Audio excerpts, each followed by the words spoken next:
that's going to be a core dead super Patience from fast. Zoe. So hopefully this aggro duel lane for TNC does do very well for Kuku's sake, more than many of the others.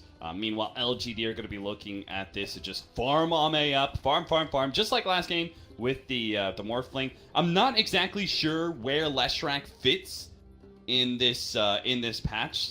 Like, how good is it as a space creator? How good does it scale into the late game anymore? These are all kind of mysteries to me since we have not seen a core Leshrac, or even much Leshrac at all. I think he's quite strong, actually. Yeah? Mainly because of his talents. Like, if you look at his level 10 and 15, they're insane. Like, Yeah. either movement speed or health, both fantastic. 400 mana for a hero who is... You know, he needs mana to be able to deal damage. Very, very strong. And later on, you get the extra 300 HP from his 20 talent. And then you either get the Lightning Storm Slow or Diabolic Edict, which I think most people settle for Edict just because it doubles, well, over doubles the effectiveness of the spell. And it becomes insane how fast you can, like, push and kill late game. But you could get the perma slow. The perma lightning slow. You could get the perma lightning slow. You get Octarine, it's a 3-second cooldown. It's a 3-second slow. Don't stop.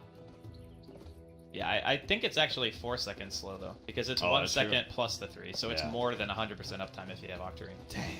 Yeah, it seems really good on paper, right? But then, against some heroes that have, like, escapes or Lycan, for example... I say Lycan who doesn't get he slowed down. He doesn't care.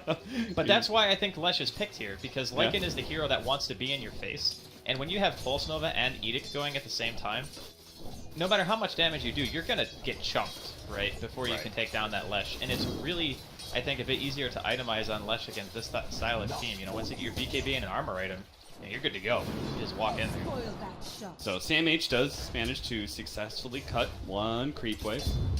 Try and get himself to that level 2. While Old 11 actually with the Enchant Totem Burst, feeling pretty comfortable about his Rubik Lycan lane. He is actually going to challenge the Lycan for a CS immediately. I really like this choice over the level 1 Fisher and going for like the Balak or whatever. This feels a lot better. He's going to be able to do pretty well, I think, in this. If it ends up being more of a supports roaming around situation. Misstun in mid lane, maybe. Whiffs his first split earth, but it is a very, very small AoE at level 1. That's tiny. 150 radius is nothing. A stun onto Old 11, a little bit of chip damage, or Rubik is not going to be there in time.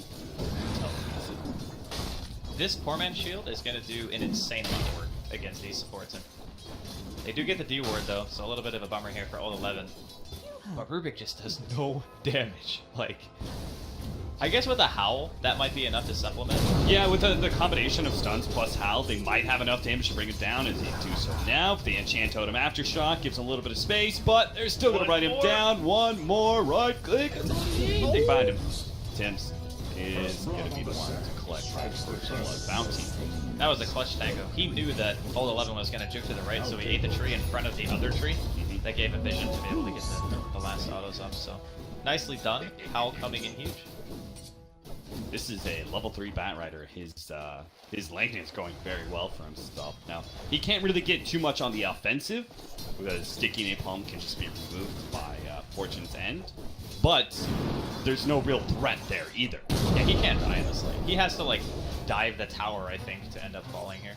He does need to be very careful, though, about how many stacks he's giving Ame and Yao, respectively. Like, you can't just throw his Sticky Napalms out 24/7 in this lane. Yeah. 6 and 8 stacks. So, all things considered, does look like LGD is going to be able to take a little bit more of the win of the laning phase. Mid's going very well for the Leshrac compared to the Mirana, mostly because the Night Stalker was sitting mid so often. And it looks like they might just be able to kill Sam H with Victoria's help here. He's going to go for the TP out right on top of the cliff. They don't have Void up, so they do manage to get that kill. They went for 2 levels of Purifying Flames onto Yao. Definitely, if they could have seen him, would have brought the Batrider pretty close to death. Really nice juke.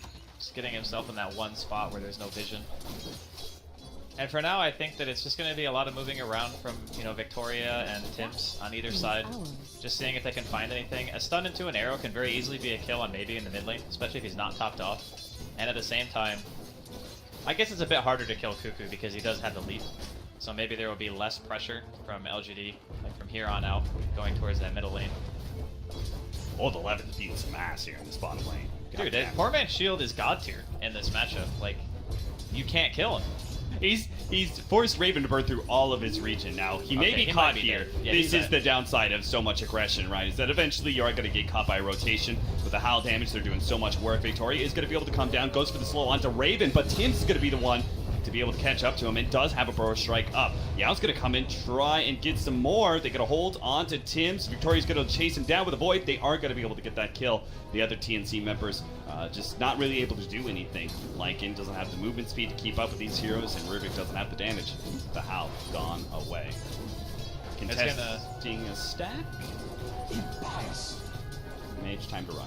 Yeah, he's got no Firefly left. He's out of there. They're wrapping around mid, though. See if they can do anything to Kirku. It's an interesting one because he can leave, but it's still going to be held in place for a while, maybe long enough for maybe to be able to hit that split or stun, and they do manage to finish him off. Victoria dies, though, underneath the tower, and now Tim's gets the stun into maybe, but with the double null talismans, he's actually quite tanky, so the two supports can't really do much of the threat. Maybe. They're going to go again, but Tim's careful, friend. Oracle does a lot of damage, pull him back, but the TP takes so long for Cuckoo. He's gonna have to. He doesn't even have to leap actually, so he's gonna have to try and maneuver around some of this. They do manage to get the Burrow Strike. Finally gets the lead forward. Finish off maybe. Good the extra Starstorm hit onto Yao. Tim survives through it all with Cuckoo tanking the tower. And TNC, despite the very long TP that I thought was gonna be ending up in disaster for them, they do manage to make that gank work. Yeah, the Cosmic Finale still ended up allowing them to catch up at the last second to be able to secure that kill. Really big for TNC to get these kind of like laning phase kills, because if you look at the CS, the Sven and the Leshrac are still kind of just dominating. This Cuckoo Mirana has 13 creep kills at 5 minutes. That is not nearly where you want to be at this point. So all things considered, TNC doing a pretty good job at scraping together the laning phase. Maybe if only you had gone to bottom lane, you could have stopped this and maybe even gotten a kill. Old 11 goes for the double stun, tries to run to the trees, but he knows. Inevitably, death awaits us all. Well, at least he's making a lot of heroes kind of come back to the lane to deal with it. It's probably not the best feeling in the world, but at the same time, Earthshaker doesn't really have a plan B. It's really hard for him to jungle. SamH slowed down, trying to get over to the cliff. Victoria could have actually just chased after him with Hunter and the Knight. I'm really surprised he just didn't. With the extra movement speed, he would have done a lot of physical damage on his SamH.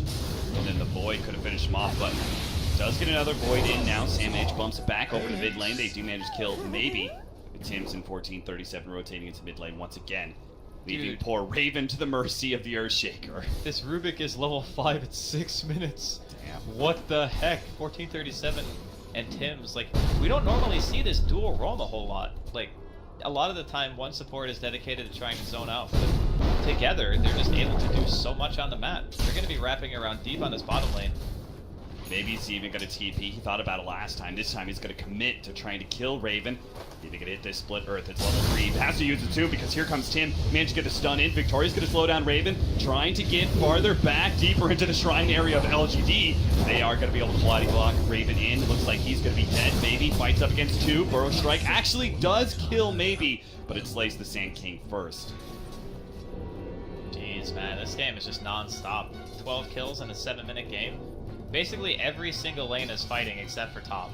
And there is still like some contention on like the creep stacks and whatnot as SamH going in trying to be as greedy as he possibly can about this laning phase. They might even be trying to set up to kill Yao here. It's kind of tough though, diving against Fate's Edict when your heroes pretty much only really do magic damage. I guess they do have Lasso available. Raven gets the Howl off. LGD, no way they have enough damage to actually take Lycan down. I want to go back to that dual roam that you were talking about, because that is a very interesting point that we don't see a whole lot of that from the current meta. It's usually a little bit more separated, that we have this 4 position who does most of the roaming damage, coupled with the cores to be able to pick up kills. Here we've got 2 supports as a duo. And they showed this very early on to the draft. Do you think this is, in part, a reaction to the Oracle pickup?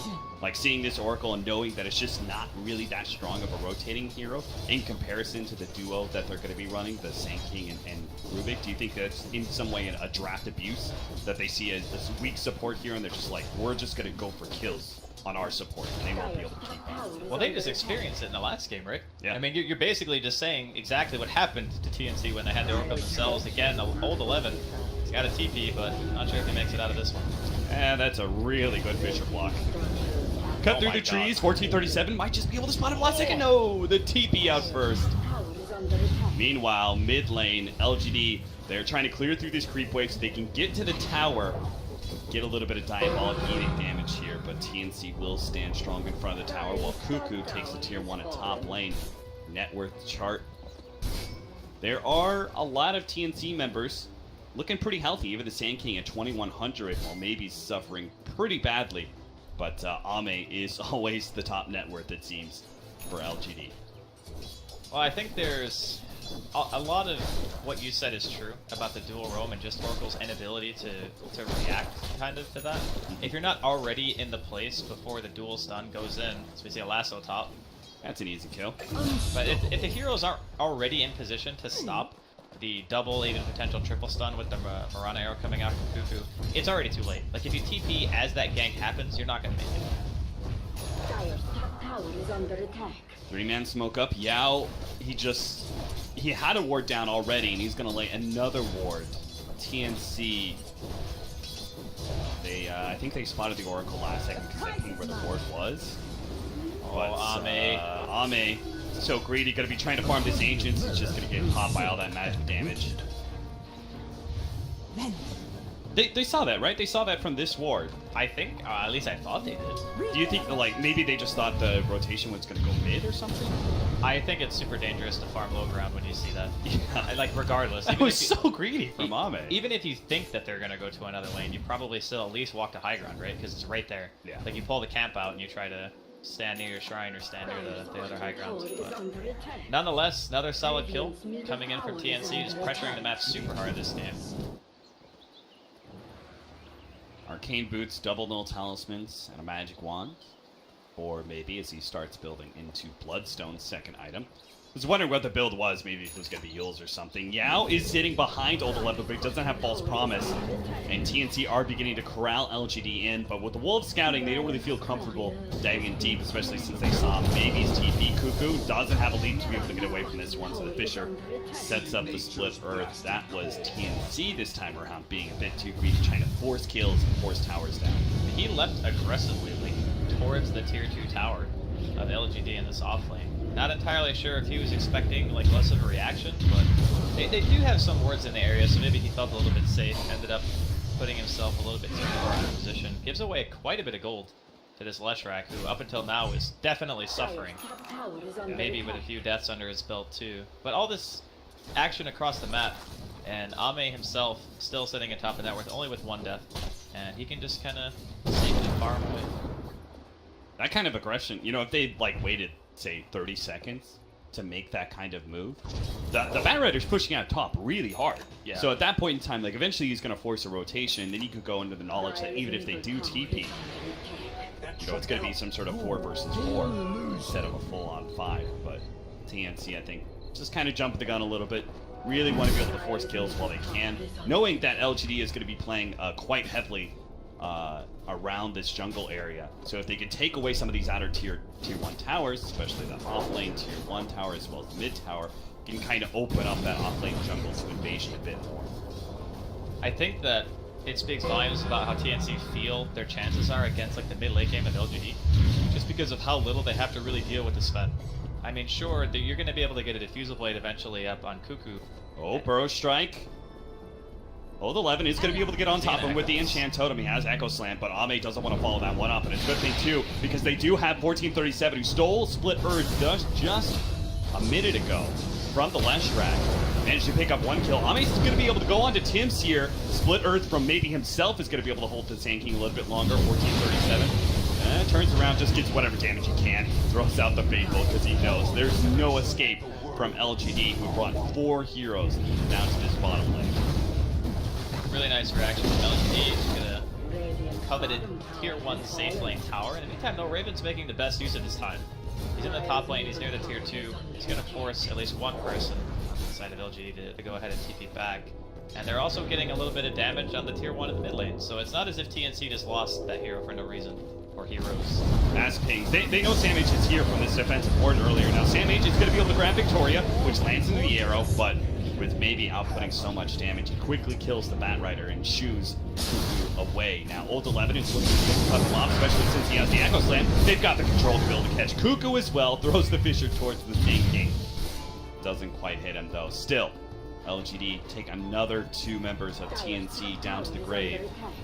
And they're really just not getting enough out of these scenarios. Like Raven, yeah, it's space oftentimes. Okay, they force that bottom wave, there's space for the Batrider at top. Here, it's space for Raven to get farmed. But there's only so much space you can create if you're also feeding away kills a lot. I agree. Eventually you're going to get to a point where you need to have Raven come to a fight, and if you've died so much that LGD just have an item advantage on you, then it's definitely not worth it.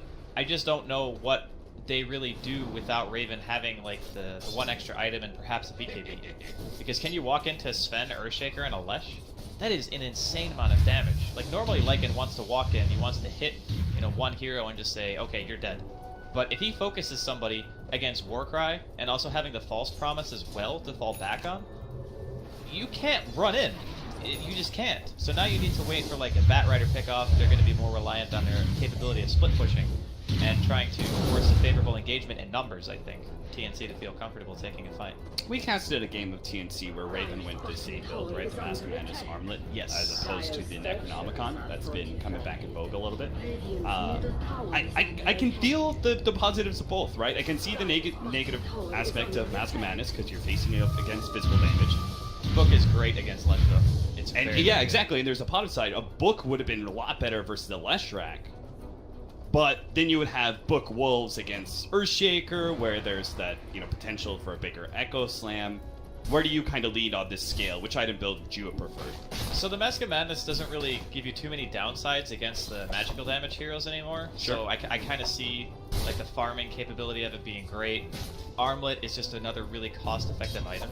I just think that until he has BKB, it doesn't really matter which route he takes. Like even if he had Book, can he go in with the Book 3? No. Because I don't think so. Yeah.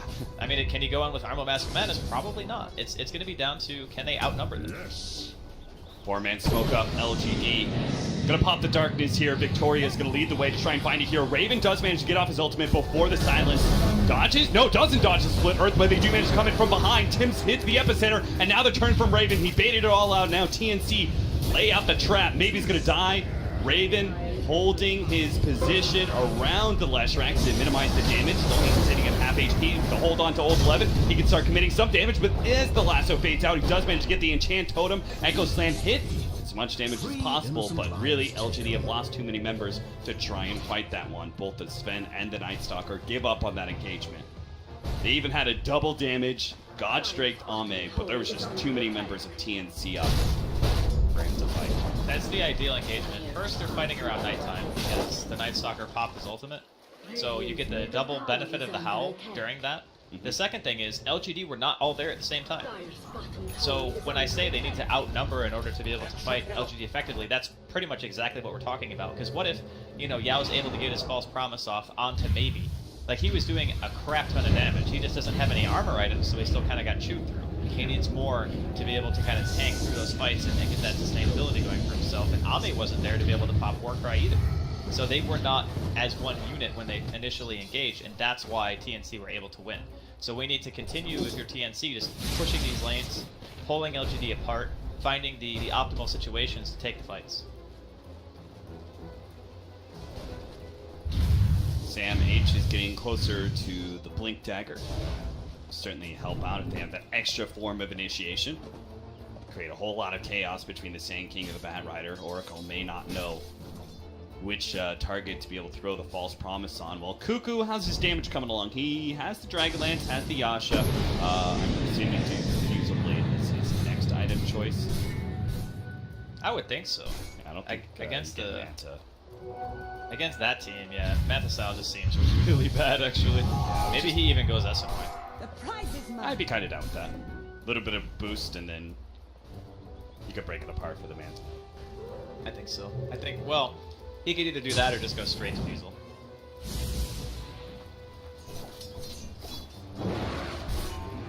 Ame almost has his BKB. It's going to be a fairly big power spike. But again, it's for LGD, it's more about making sure that you're all there and you're all on the same page and you want to take the same engagement. Because bottom, there was some either miscommunication or maybe he was overestimating his own survivability. Either way, TNC were able to abuse it to its fullest extent, and now they're playing it a bit more passive. They're getting scouted out by the Wolves too. The TNC have full information of what's going on right now. I think TNC, they just played it really well, right? That 4-man smoke, they're just running out. But TNC, especially those two supports playing on the hard right-hand side in this jungle area, so they're able to pop out. Like the first target that you see as a Lycan, who's already popped his shapeshift.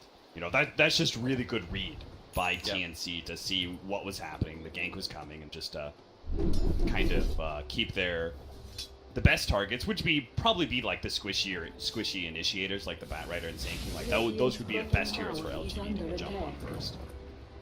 They'll be able to do that soon too. The Ame getting that BKB. They'll be able to kind of force TNC into an unfavorable position. They'll either run away or they'll try to like group up a bit and help, and that opens up the spot for Old 11 to get maybe a better Echo Slam. That pounding you hear, that's Earthshaker's war drums. He's prepping himself.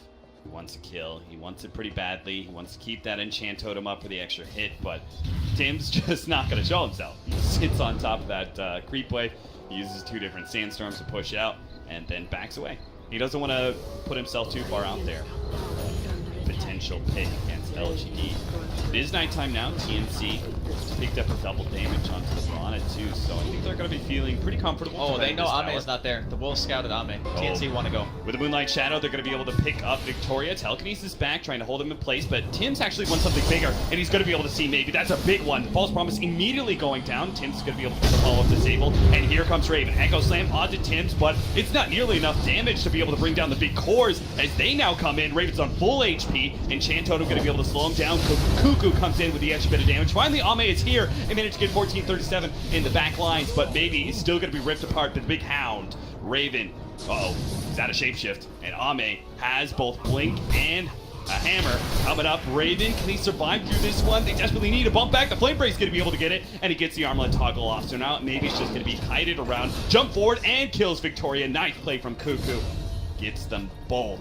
LGD get wasted by TNC. As you said, like they saw the wolf, or sorry, they saw the Sven. That's exactly the information they needed to force that fight. Unfortunately, Cuckoo gets a little ahead of himself. He actually runs into maybe just TP'd in the shrine, gives a kill back to LGD. But all in all, still a great fight for TNC. Just if one time, if Ame and maybe are in the same fight at the same time, there is no way the Lycan can do what he's been doing. And again, it's props to TNC for finding the optimal time to engage, and Raven being so adamant about using his wolves to scout. It's given them tons of information that's allowed them to take now 2 successful fights in a row. But if the war cry is there, the Lycan cannot just, fly through. I guess, Raven going back, not buying the BKB, opting for the Diffusal Blade himself. This could be an item that kind of changes the dynamic of the fights anyway, because if you can dispel the war cry, then it's pretty much as if Ame is not there in regards to you being able to hit somebody and deal a good amount of damage. The only downside is that if you get, chain stunned, you can still be in a little bit of trouble. Yeah. It also helped for targeting maybe, right? Because all Leshrac cores eventually built a Yule Scepter, which looks like he's going to go for a second item. And you just want to kill that hero as quick as possible. The damage over time is so tremendous. They're going to be able to get not just 1, but 2. They grabbed maybe with the lasso and also took out that Oracle, so no False Promise safe. He does have the Bloodstone Suicide to kind of minimize the economical damage. TNC would have picked up so much gold in that kill. They are going to be able to take the mid-tier 1 tower as well. But they're actually going to try and chase down LGD. The arrow, it nailed Ame. And Old 11, he has to somehow stop this, but I don't know how. He throws out the Fisher, hits onto Cuckoo. Ame's going to pop his BKB, but a Glimmer Cape keeps 1437 safe.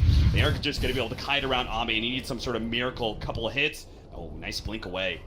Heads into the Roshan pit, blinks upwards, is going to be able to save himself over to our Batrider, who is keeping Old 11 in place. Sticky Napalm and a TP up. Man, are they both going to escape? That is legit from LGD. I thought they were both dead.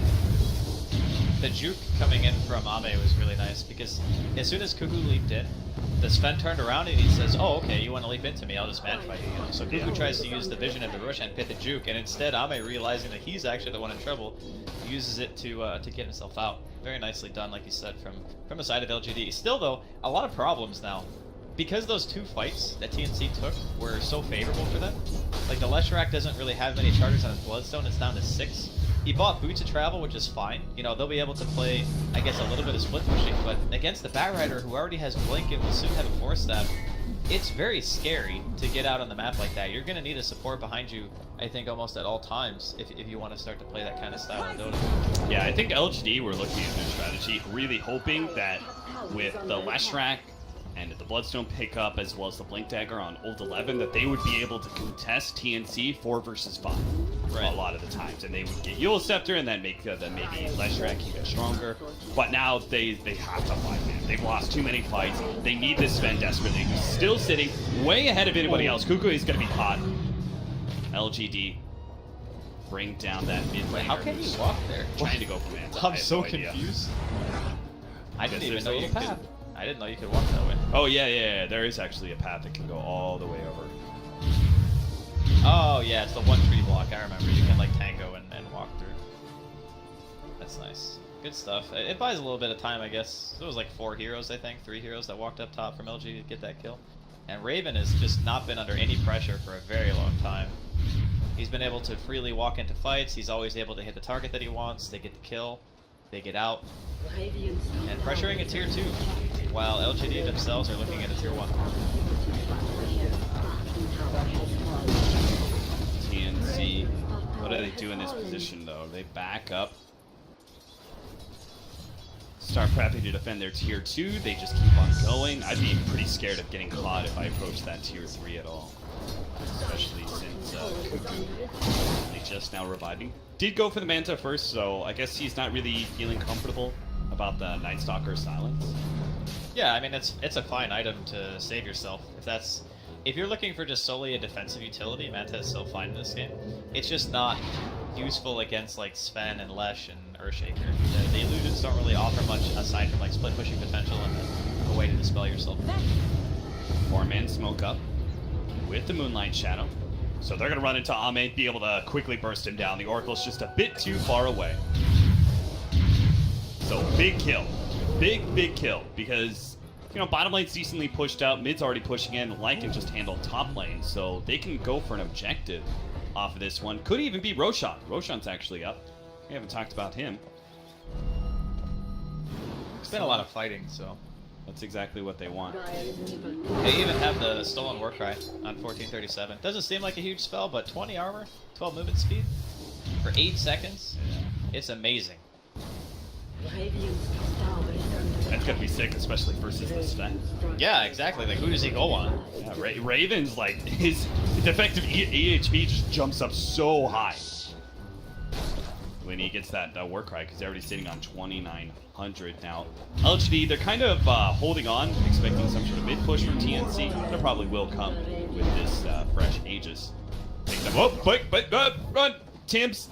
It's Yao, but now, oh, he's still stuck on the cliff. Needs a little bit of extra help. He gets another Force Staff. Kuku's going to be the one to jump in. They have the Sticky Napalm slowing down these heroes' retreat, plus a bump back from the Flame Break is going to be really good. Maybe. He's looking for his opportunity. Maybe turn. Nice 2-man burrow strike. And now with a jump in from Amin, he goes straight for a Raven. He looks to be able to bring him down, but it's not quite enough. The lasso from Sam H on the high ground. He's not even flying. He won't be able to TP out, though. Avoid stops him there. Raven going for Victoria. Actually turns back for Amin because he realized he's low enough to be able to take down the big carry of LGD. Maybe gets spotted, but he does manage to complete his TP before the stun can come out. TNC take that fight 1 for 3. LGD were just completely caught off guard there, not expecting to blink up to the high ground. The wards that were placed earlier from the side of TNC providing all the vision necessary to be able to take that team fight, and they just couldn't escape. There's too much chase potential on the side of TNC. Tips with the blink dagger, Kuku being able to leap up to the high ground like that and just run him down. I can't believe that Batrider got the I'm stuck on cliff lasso. He like had Firefly for like 1 second or something when he got the lasso, and then he just immediately lost it, and he couldn't drag up to the high ground. But you know, at the end of the day, it didn't really matter that much.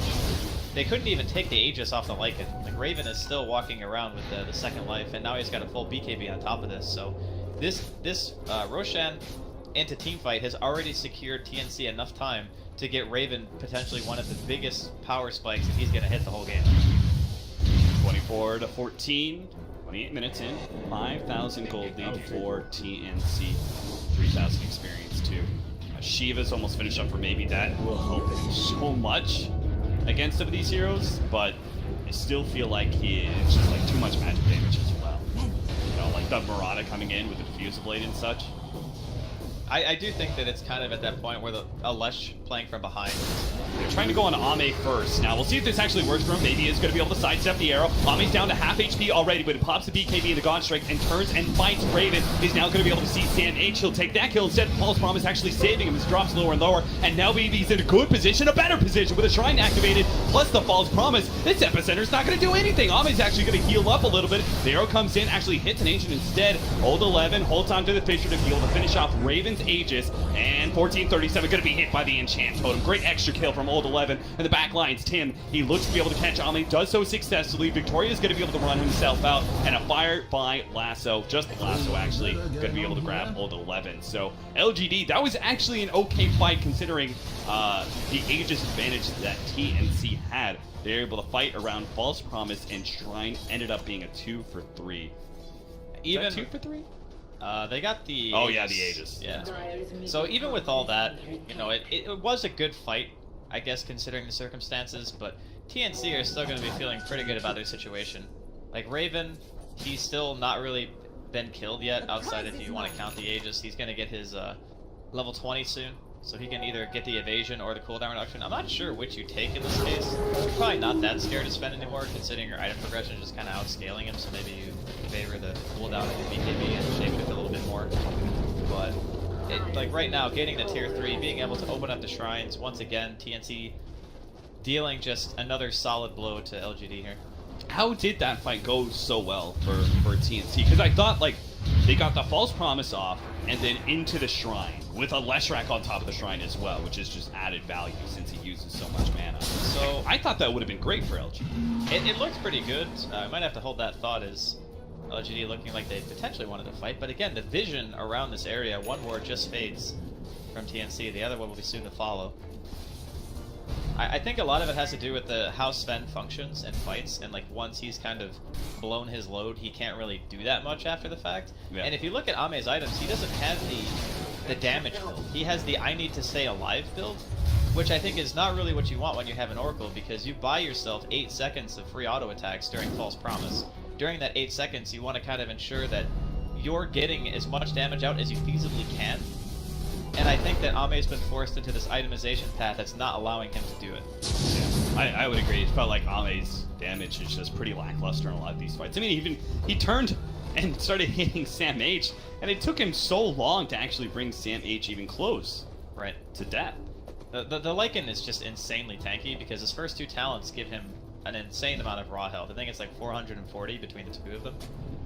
And then on top of that, you're building an armlet. BKB gives you a tiny bit of health too. The strength gain is solid. 3.3 is actually quite high. But yeah, it's looking a little rough for LGD at the moment. But if Ame can get to a damage item after his AC, perhaps then.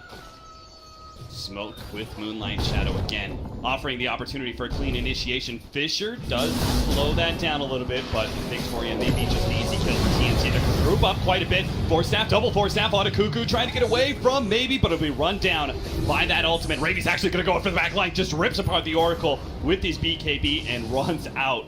You take one, I'll take one, but it's favorable for LGD for sure. Support for a core. They're pushing out. They can catch anybody else. Looks like maybe they can get 1437. Not going to be hit by the Fissure. Could juke with Glimmer Cape. And it's actually going to be able to steal the Fissure. Turn around on Old 11. Looks like he'll be able to make the way. So the one thing that TNC need to be very careful of is the later the game goes, Lesh is actually a pretty potent late game hero. You know, you get the Octarine later on, you have the level 25 talents with your Edicts. You do it just a metric truck ton of damage. Like, it is insane how much you can do in a team fight, especially considering now he's got the Sheeps finished, he's sitting over 2k life. He's not kind of the fall over hero that he was once. Nice Yule Scepter usage there is going to be able to solve that Fisher attempt by Old 11. Sandwich is going to be able to hold him a little bit longer, but Ame comes in, so Old 11's not actually going to be able to die fast enough. Tim's maybe going to be able to finish off with the Epicenter. That was an awkward force out, though. Wasn't the direction he really hoped. Ame pops the BKB and TP's out, so they do manage to kill Old 11 for that. Maybe catch more. Burrow Strike onto Victoria. Raven's Shapeshift has now run out, and Victoria not going to be able to complete that TP because Yule Scepter, and not going to make it back to base fast enough. It's the Diffuser Blade sending them down so much. They're driving in so deep for this one, though, and Victoria actually does manage to get off. And now they're going to lose their Sand King potentially more. Sam H, not quite caught by the Shivas, does manage to blink ahead of that one. Jesus, they dove just all the way to the tier 3 for a measly old Night Stalker. Surely a Night Stalker isn't that important. I think that they just assumed he was going to die. I don't think it was a level of importance. I just think they assumed, okay, this guy's got to be dead here, right? And then they just go a little bit too far, and the Sand King ends up paying the price. So all things considered, LGD able to buy themselves a little bit of time. Ame with the Assault Cuirass finished now. He's very close to a Chrysalis. And even just that one little thing can make a big difference. Being able to get that crit during the God Strength, ensure that you can at least kill a target before your BKB and your Mask of Madness duration kind of fade away. It sounds to me, Drasko, that you're looking at this game that, yes, TNC, they've won, you know, a couple of fights and everything, and they've got this net worth lead. That's good and everything, but we're getting late enough to the game where LGD are going to start taking the advantage, even if you're ahead in net worth. I just think that that's inherently how Sven kind of works, is that if you get a lucky crit or two, it doesn't matter how much net worth you have, you're just going to die. So the emphasis that I guess I'm kind of putting on LGD is how many items. And the Echo Slam, a two-man Echo Slam, especially leading onto a Rubik as well as Raven. He's not going to be able to get off the Shapeshift here. Excellent move from LGD. They're going to force a buyback, I think. TNC did not expect an offensive maneuver like that. Oh, are they just going to let this go? I think. Okay, there goes the Lycan buyback. He has to Shapeshift. Whoa, that Epicenter! He looks like he got by the Yule Scepter, an offensive one that stalls up all of his magic damage there. Raven pops his BKB Shapeshift. He starts going for Maybe, but he's taking so much damage from both Maybe as well as Ame. Ame was actually ripping him apart there with God Strength, so Raven's going to be forced to pop a Shrine here, but the Shapeshift is going to be running on cooldown pretty soon here. My god, the net worth swing. They're going to lose MH as well. Yeah, Maybe's just going to run in. Managed to finish off Sand Age. Cuckoo stunned by the Stormhammer. He's going to go down as well. TNC may have just lost this match in the quarter of a minute. They're going to lose Raven as well. That's no buybacks across the board. Bat Rider, Sand King, Lycan, no buyback. LGD are all a little bit low, but they're all still alive. Dear Lord, what just happened? That's a 10,000 gold swing in a minute. That smoke fake back that LGD just did just single-handedly won them the game. Like, they go back a little bit, they're not showing on the map for a while, they come in, they get the two-man Echo, really clutch play from Old 11 there. They force the Lycan to buy back and try to take the fight, but without the Rubik, they basically started a 4v5, right? And after that, the Leshrac was too tanky, they had the Solar Crest popped on as well, in addition to the Shivas, no MKB in sight on the side of TNC, so maybe it was just sitting in the middle of all these heroes dealing so much damage, and they just couldn't really do anything about it. That Leshrac was actually pretty tanky now in these fights, between the Shivas and the aura of the Assault Cuirass. We saw Raven try and hit him, and it just wasn't really doing much. Not in comparison to Ame, who's swinging his big blade, and the Lycan and just chunking him down. That was an insane turnaround from LGD. I mean, I kind of figured their team fight was still pretty good, even though they were behind, but I didn't expect quite that big of a swing. And TNC committing like that when they have tier 2s in other lanes. Like, I thought for a second that Raven was just going to let it go because they have tier 2s, and they wanted to potentially save the buyback for Roshan, because they knew that it was going to be up soon, but instead, they buy back, they commit to a defense where the tier 3 was already dead. I don't know, that was like a series of really unfortunate events there for TNC. I also feel like Cuckoo's just beginning to really lack in scaling. You know, his damage in comparison to the Leshrac's, very different. The Lycan not outputting nearly as much physical damage as the Sven does anymore. It goes back to what you're saying, that just naturally LGD's lineup will start taking over the game. Well, I figured it would take over, maybe just not quite in that fashion. Yeah, just not that quickly. You know, you're thinking more like, all right, if this game is, 45 minutes in, I think LGD probably have the advantage, but instead LGD's just like, all right, one fight. That's all it takes. God, that was so big. And now they're going to pop out of the Roshan pits. They want to go on this, perhaps? Wolf's going to be scouting out Ame. Okay, the sentry's down, so they're just dead. Stole another war cry. Always good. For TNC, they need it. Need it real bad. I like how maybe just pulled an Aghanims and 2,600 gold out of nothing. Almost level 25 as well. 18 Bloodstone charges. Remember, he was sitting at like 6 once upon a time? Yeah. Night TNC, Shadow. I don't really know if they want to do this. Yeah. This is so tough. LGD is so confident in this fight. You know, like how fearlessly maybe he was sitting on the front lines. Same goes with Ame. Well, they have vision. I mean, either side of the river right now is warded. They have the sentry down just in case, you know, TNC were to be crossing over the map. You look at TNC, they got nothing. Like, they can't see without the wolves. If Raven doesn't have those things out and getting information, it's very hard for them to justify engaging. And because of that, LGD are just able to go claim the Roshan for free. TNC recognize that their best odds of taking a team fight is probably around defending a tier 3 tower. And again, the buybacks being expended earlier, no one has buyback on the side of TNC. Desperately need to get to the back line. TNC, if they hope to be able to win a fight, they have to get to Yao's Oracle. I think that's the biggest problem with taking that mid fight, right? You're talking about how the vision. So you have such a big vision advantage for LGD. It's so easy for Yao to just sit on the back line. TNC are going to go for whatever hero kind of shows itself, which is Leshrac sitting on the front lines, and Yao's He just got like, the- boop, false promise. He did get the lightning slug, so I think that's the first time I've seen that. Yeah, baby.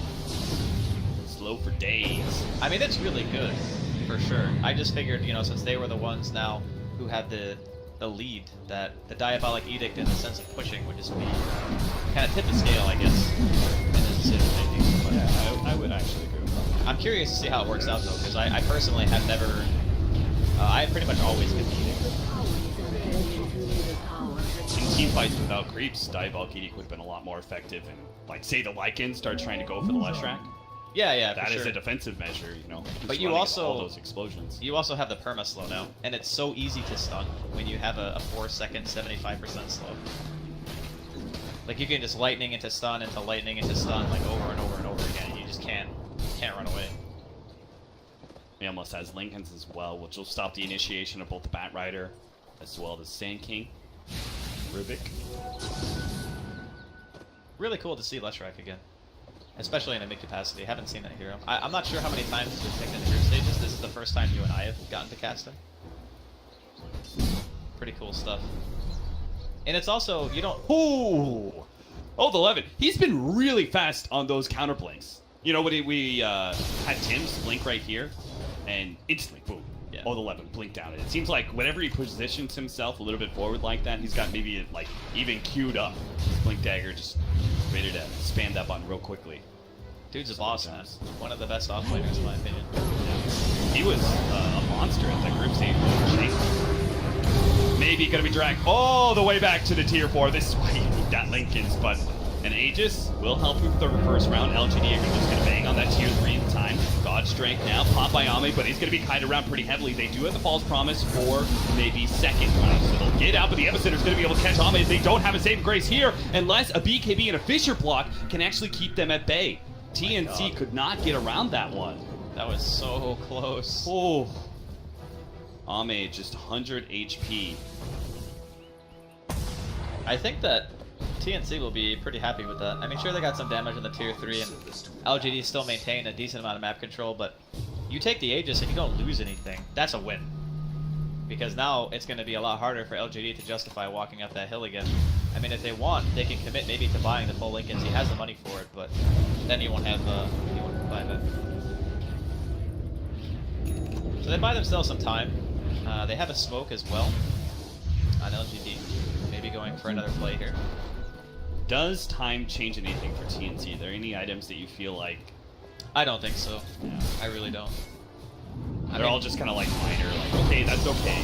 Telekinesis into the arrow, plus the lasso, but they do have the false promise already in place. TNC tries to stop the backline, but he's a bit too late. They do manage to munch onto Yao, and are going to be able to catch Old 11 as well. The Fuse Blade pops that Yule Scepter, and maybe, though, is going for the backline as well. He's going for TNC right now, but TNC is able to make it out with a Burrow Strike. That is a huge win for TNC, and exactly why the late coaches were not fully bought out for that Leshrac.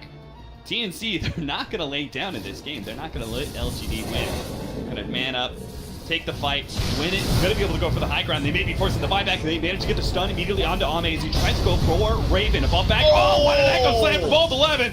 Old 11's revenge on TNC. Jesus. Woo! And that is no buyback on the Mirana, no buyback on the Lycan. Ame just immediately uses the Boots of Travel to get bottom, starts hitting the tier 3. Forces the Glyph even. Yeah, that might actually be the... Well, Cuckoo has buyback now. They might have a hold, the 4 heroes. They do have Lasso and Epi both available.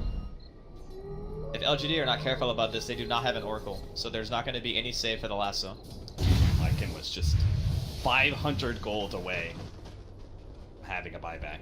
Was not actually due to time. So LGD are still going to play it like pretty safe. They're expecting. I mean, you say that. Buyback. Here comes the lasso, the pullback here with the epicenter as well. Double force stabs. He's going to be able to pull Ame all the way to the tier 4s plus the arrow. That's the beautiful combination that TNC desperately needed to defend this push as only 4. They're going to start chasing down Victoria. A buyback from Ame. He's already TP'd as the creep wave is on his way in now. Cuckoo's in trouble. They can't let Cuckoo die here, but he's chain stunned up for too long. A counter Fisher from 1437, but he's all by his lonesome. A buyback from the Sand King is all that is there.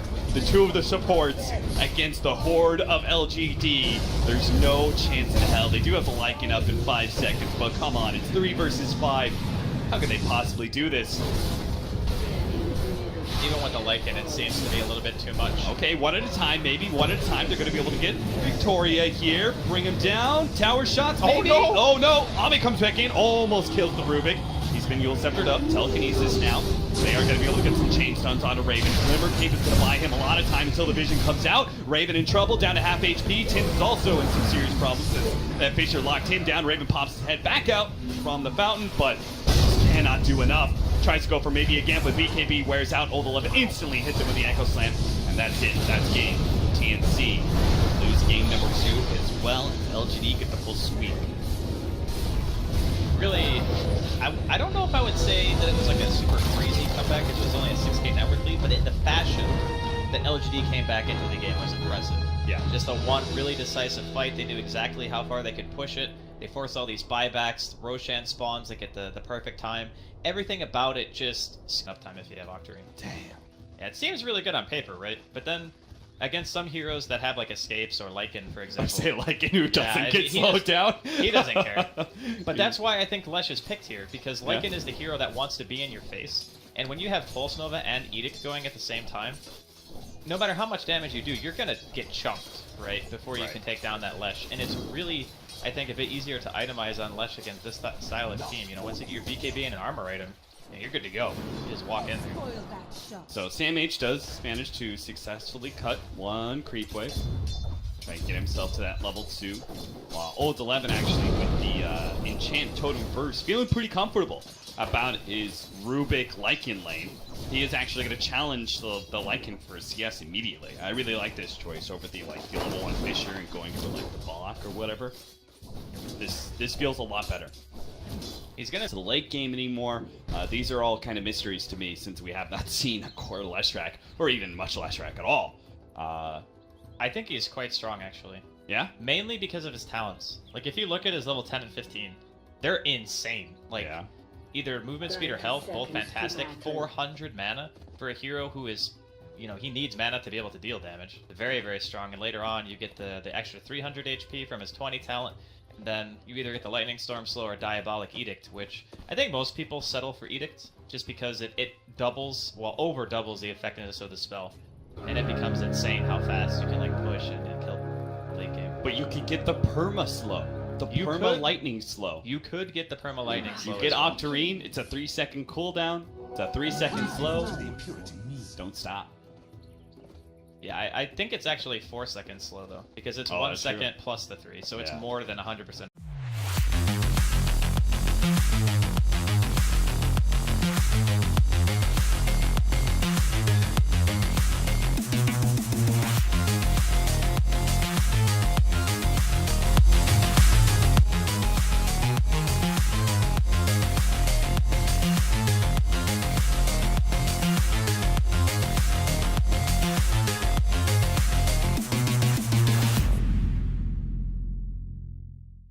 That's going to be a core dead super Patience from fast. Zoe. So hopefully this Brutal aggro duel lane Savage for TNC rank. does do very Brutal well for Savage Kuku's sake, more rank. than many of the others. Meanwhile, LGD are going to be looking at this to just farm Ame up, farm, just like last game with the Morph lane. I'm not exactly sure where Leshrac fits in this patch. Like how good is it as a space creator? How good does it scale? And Old 11 was going to juke to the right, so he ate the tree in front of the other tree. That gave him vision to be able to get the last autos up, so nicely done. Howl coming in huge. This is a level 3 Batrider. His lane is going very well for himself. Now, he can't really get too much on the offensive, because Sticky Napalm can just be removed by Fortune's End. But there's no real threat there either. Yeah, he can't die in this lane. He has to, like, dive the tower, I think, to end up falling here. He does need to be very careful, though, about how many stacks he's giving Ame and Yao, respectively. Like, you can't just throw his sticky napalms out 24/7 in this lane. Yeah. 6 and 8 stacks. So, all things considered, does look like LGD is going to be able to take a little bit more of the win of the laning phase. Mid's going very well for the Leshrac compared to the Mirana, mostly because the Night Stalker was sitting mid so often. Be able to do pretty well, I think, in this. If it ends up being more of a supports roaming around situation. Misdone in mid lane, maybe, with his first split Earth, but it is a very, very small AoE at level 1. That's tiny. 150 radius is nothing. A stun onto ult 11, a little bit of chip damage, or Rubik is not going to be there in time. This poor man's shield is going to do an insane amount of work against these supports. And they do get the D ward though, so a little bit of a bummer here for ult 11. But Rubik just does no damage. Like, I guess with a Howl, that might be enough to supplement. Yeah, with the combination of stuns plus Howl, they might have enough damage to bring it down, as they do so now. The Enchant Totem Aftershock gives a little bit of space, but they're still going to write him down. One more right click. They find him. Tim's is going to be the one to collect that first blood bounty. That was a clutch tango. He knew that